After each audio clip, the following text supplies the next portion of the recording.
Ladies and gentlemen, let me tell you something. I used to think waking up between 3 and 5 a.m. was just bad sleep, insomnia, anxiety. I'd toss, I'd turn, I'd check my phone. I'd try to force sleep like it owed me something. I used to think it was random. The way I'd wake up at 3:17, alming, eyes wide open, heart beating like I had just missed a deadline. I'd lay there frustrated, wondering what was wrong with me. Why can't I just sleep like everybody else? I'd ask myself, I'd try every trick, blackout curtains, chamomile tea, calming music, nothing worked. And one night, after weeks of fighting it, I finally stopped resisting. I got up, I sat on the edge of the bed, and I just sat in the silence. No phone, no distractions, just stillness.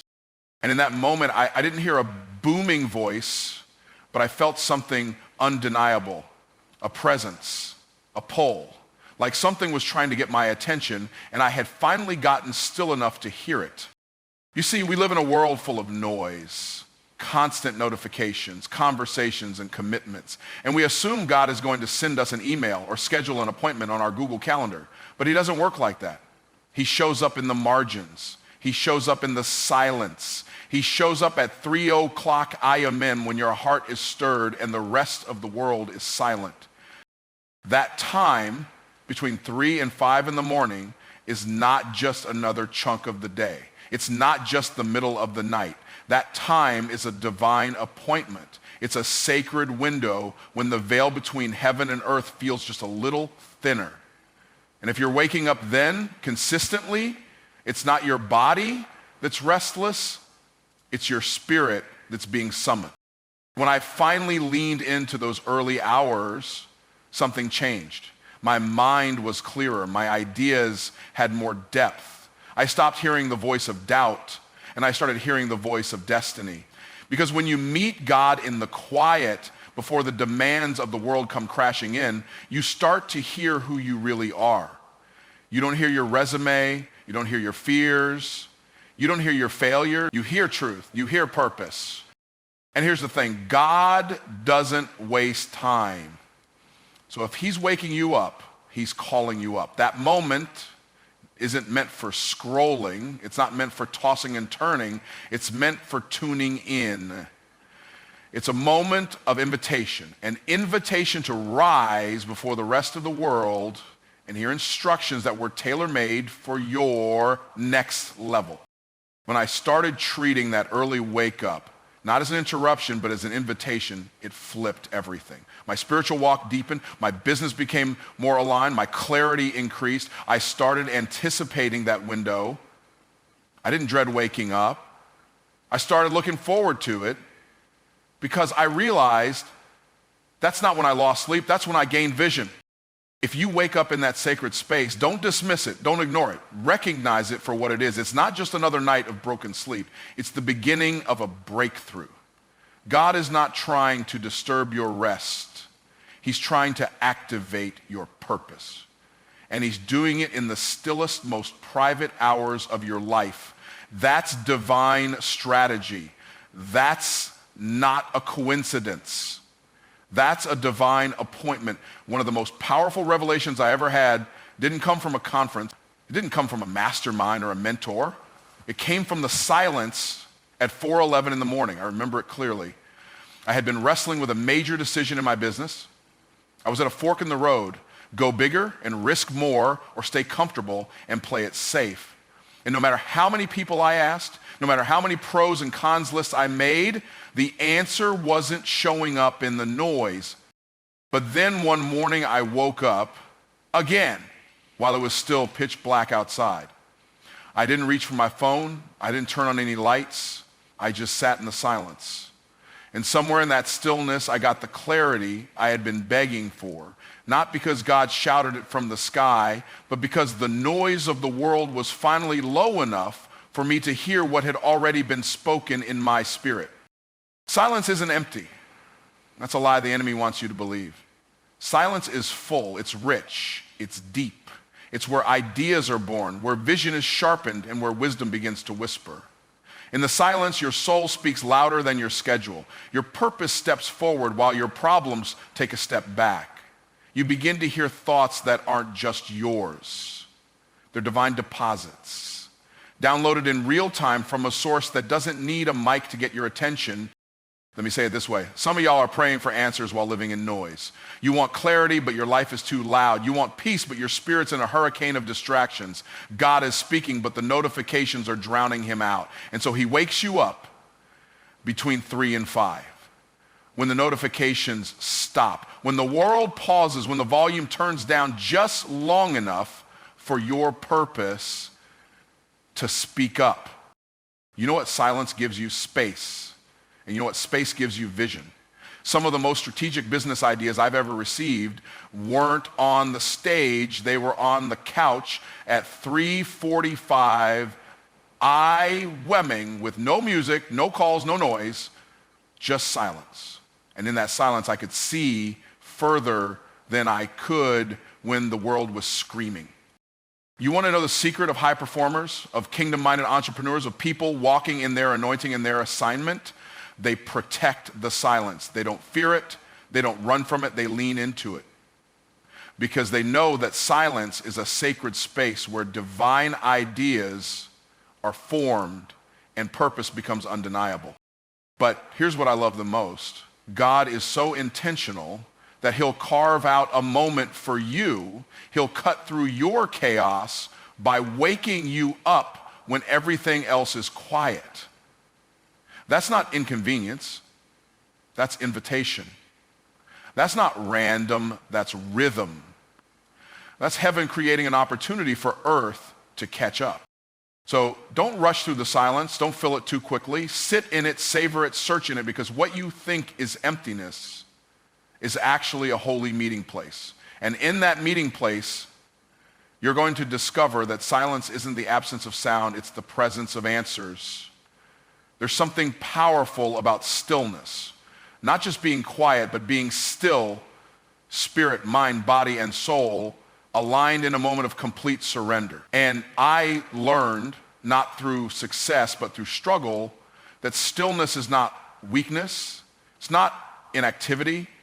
Stillness is strategy. Stillness is where God does some of his greatest work. He doesn't need a stage. He doesn't need a spotlight. He needs a heart that's willing to listen. I used to live loud. Every moment packed, every second scheduled. I wore busy like a badge. I thought hustle was the answer to everything. But what I didn't realize is that the more noise I had in my life, the less room I gave God to speak. I was praying for direction, but I was filling the space where the answer was supposed to land. And God, in his mercy, didn't stop talking. He just started waiting for me to get still enough to receive God. That's why waking up between 3 and 5 a.m. matters. Because that's when the noise dies down. That's when your mind hasn't revved up yet, your inbox hasn't exploded, your phone isn't vibrating every 10 seconds. It's just you and God and the kind of quiet that carries power. It's the kind of quiet where you're not performing, you're not proving, you're not posting, you're just present. And in that presence, God begins to move. See, God doesn't always shout. Sometimes he whispers, sometimes he nudges, sometimes he drops a thought so subtle, so light, that you'll miss it if you're rushing. And he does it in stillness. That's why Psalm 46:10 says, "Be still and know that I am God." Because knowing doesn't come from activity, knowing comes from stillness. You want to know your next move? Get still. You want to hear his voice above the chaos of your circumstances? Then you've got to stop long enough to let him speak into the silence. I remember a time when everything in my life felt like it was spinning. Business pressure, family pressure, personal doubts. And I did what I thought I was supposed to do. I worked harder, pushed faster, slept less, prayed quick, convenience store style prayers, and hoped God would drop a miracle on my to-do list. But the more I moved, the more I missed him. Because God wasn't in the storm I was creating. He was in the stillness I was avoiding. And then one night, again, around 3:30 a.m., I woke up, not with panic, but with peace. And instead of turning on the light or scrolling through my thoughts, I just laid there, still. And in that stillness, I didn't get a 5-step plan. I didn't get a booming revelation, but I felt something settle. The weight lifted, the fear broke. And in that stillness, God reminded me, I've got this. You don't have to run. You just have to trust. That moment changed me. Because now I know when God wants to do a deep work in you, he doesn't always send you into battle. Sometimes he invites you into stillness. And in that stillness, he starts to shift things inside you so he can unlock things through you. That's when you stop reacting and start receiving. That's when you move from confusion to clarity. That's when you don't just hear the noise, you hear the nudges. So when you wake up in that quiet hour, don't fill it, don't fix it, don't fight it, lean into it. Because stillness isn't inactivity, it's intimacy. And in that intimacy, God moves not with chaos, but with clarity, not with force, but with favor. And the things you've been chasing in the daylight might just come looking for you in the stillness before the sun rises.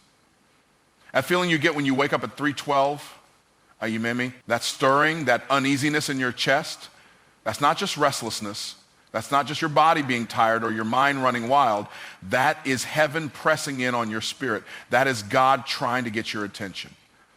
And too many of us are treating a divine disruption like a sleep disorder. We're trying to medicate what we should be meditating on. We're trying to sleep off the very thing that was sent to wake us up into our next level. Let me be real with you. I used to see those early wake-ups as an inconvenience. I'd groan, I'd roll over, I'd try to force myself back to sleep like I was owed something. But then I realized the restlessness was not a problem, it was a prompt. It wasn't punishment, it was purpose trying to push its way through. And the moment I stopped resisting it, the moment I stopped labeling it as anxiety or insomnia, that's when everything began to shift. Because what I once saw as a curse became my calling card. That's the moment when God moves you from restless to relentless. Because once you realize what's really happening, you don't just wake up and wonder. You wake up and work. You wake up and worship. You wake up and war for your destiny. You don't go back to sleep. You go forward in obedience. That's when you realize the discomfort you're feeling is the contraction before something is born. You think people become successful just because they grind hard during the day? Nah. Let me tell you the truth. Real legacy builders, real purpose walkers, real kingdom shakers, they start in the dark. They pray in the quiet. They write when the world is asleep. They birth vision when no one is watching. Between 3 and 5 a.m., they're not just lying in bed waiting for dawn. They're downloading strategy. They're aligning with assignment. They're listening for instruction. That's where the relentless spirit is formed. In the unseen, in the unheard, in the hours where no one is clapping, no one is watching, but heaven is recording. I remember one of those early mornings when I couldn't sleep, and instead of fighting it, I sat up, opened my notebook, and started writing. No agenda, just obedience. What came out that morning ended up becoming the foundation for an entire program I launched that year. The ideas were coming so fast, I couldn't keep up. That wasn't me being clever, that was me being available. I wasn't trying to impress, I was just trying to receive. And when you make yourself available in those sacred hours, God will trust you with blueprints that don't come in the boardroom.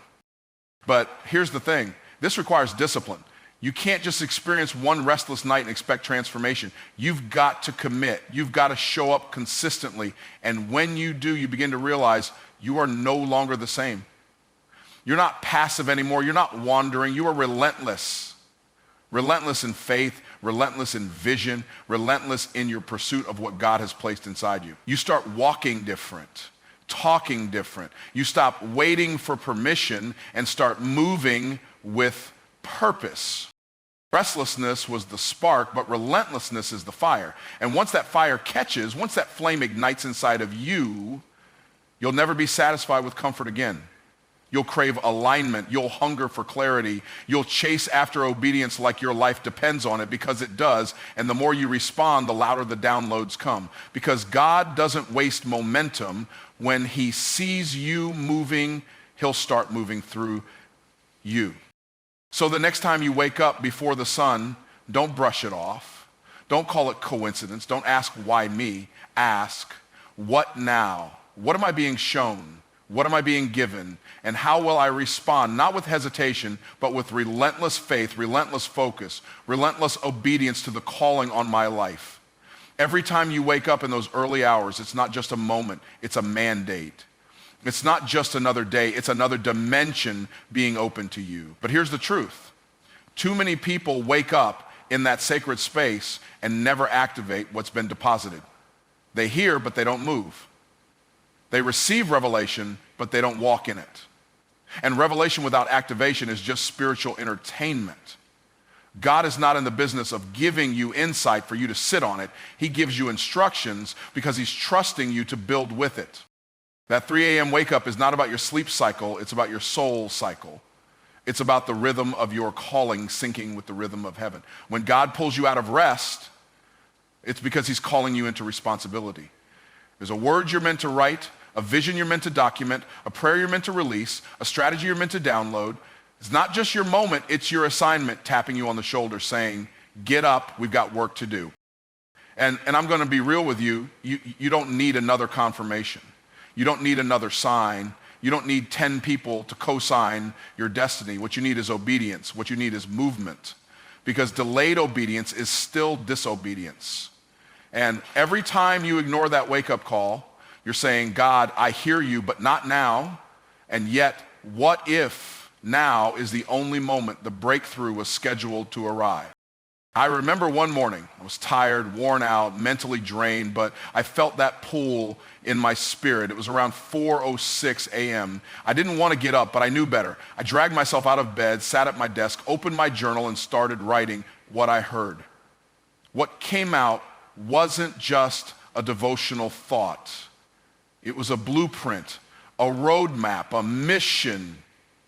And that moment changed the direction of an entire business vertical for me, not because I was brilliant, but because I was available, because I activated what was given to me. See, the reason some people keep circling the same mountain in life is because they keep treating divine appointments like dreams instead of directives. God's not just inspiring you, he's instructing you. That early morning word is not for your comfort, it's for your commission. And if you don't activate what you've been given, you will sit on the sidelines watching others build with blueprints that should have been yours. You've got to move from passive to prophetic, from consumer to carrier, from waiting on the world to validate you to walking like heaven already assigned you. That's what activation looks like. It's saying, God, I don't have all the details, but I trust you enough to take the first step. It's not about perfection, it's about pursuit. It's about waking up, standing up, and showing up to the work you were born to do. That idea you had at 3:37 a.m. IA, don't let it sit in your notes app gathering dust. Flesh it out, build it, launch it. That prayer that dropped in your heart at 4:12, don't just whisper it, war with it. That clarity that hit you while the world was asleep, don't second guess it, act on it, because God gives more to the ones who move with what they already have. He multiplies what's activated, not what's admired. So when your eyes pop open in the dark and your spirit starts stirring, understand you've been summoned, not just stirred. This is not just a wake up, it's a wake up call. Not to be inspired, but to be ignited, not to receive more, but to release more. You've been trusted with vision, now it's time to take territory. You've been given instruction, now go build something eternal with it. There is something divine about the hours between 3 and 5 in the morning. It's not just quiet because the world is sleeping. It's sacred because heaven is speaking. That window, that sliver of time is not ordinary. It is drenched in spiritual access. It's the time when the veil feels thinner, the atmosphere feels lighter, and the presence of God is not just near, it's tangible. And if you've ever woken up during that time with no alarm, no noise, no reason, you already know what I'm talking about. That's not coincidence. That's a call. That's the hour when distractions are at their lowest, but downloads are at their highest. That's when your spirit is most sensitive, your heart is most open, and your ears can finally hear without the static of the day. In that sacred window, God whispers strategies, reveals healing, ignites purpose, and clears out confusion. You think you're just awake because you can't sleep? But what if you're awake because God wants to meet with you?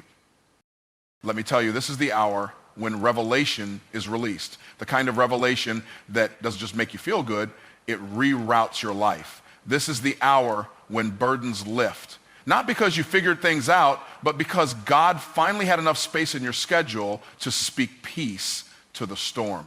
And when he speaks in that hour, it hits different. It's not filtered through fear. It's not diluted by doubt. It lands clean, clear, and straight into your spirit. I've had moments in that time frame where I've asked God a question and felt the answer rise before I even finished the thought. I've cried in those hours, not out of sorrow, but out of awe, because when you realize heaven is leaning in and listening, when you understand that the creator of the universe is carving out time to commune with you, you stop seeing those wake-up calls as interruptions. You start treating them like invitations. And this is what most people miss. They think they can access that kind of connection on their own terms. But intimacy doesn't come on demand. It comes in response to obedience. When God wakes you up and you respond with worship, with listening, with journaling, with prayer, that's where the relationship deepens. That's where the access opens wider. You don't just visit the courts of heaven, you begin to dwell there. This isn't just about spiritual discipline. This is about supernatural positioning. God is not calling you into early hours to make you tired. He's calling you to make you trusted. He wants to trust you with what others aren't willing to wake up for. That's why some people will spend years searching for direction in daylight, while others are getting destiny downloads in the dark. And I'll say this, if you've ever wondered why things haven't broken through yet, maybe it's not that God is silent. Maybe it's that you keep sleeping through the time he speaks the loudest. Maybe the access point to your next season isn't behind another locked door, it's behind your alarm clock of obedience. And when you answer that call, when you rise with reverence, not resistance, that's when heaven starts handing out keys. Keys to unlock peace, keys to restore joy, keys to build vision, keys to break generational cycles, keys that aren't available when you're moving on autopilot during the day, but keys that are freely given when you're fully present in the stillness of the early morning. So when you find yourself staring at the ceiling at 3:27 a.m. EME, don't roll over, don't waste the access, get up, lean in, listen close, because you are standing right there in the middle of heaven's open hour. And what's waiting for you in that moment could change everything every time. You wake up in those early morning hours, you are being called, not just stirred, not just awakened, called. And how you respond to that call determines what you receive from it. This is not about being a morning person. This is not about your sleep habits or your caffeine intake. This is about obedience. God is not waking you up for no reason. He's calling you because something is being prepared, something is being released, something is being assigned, and you've been chosen to carry it. The truth is, most people don't respond. They roll over. They silence the spirit like it's an alarm clock. They hit the snooze button on their destiny. They miss divine appointments because they're trying to stay comfortable. And let me tell you, purpose is not comfortable.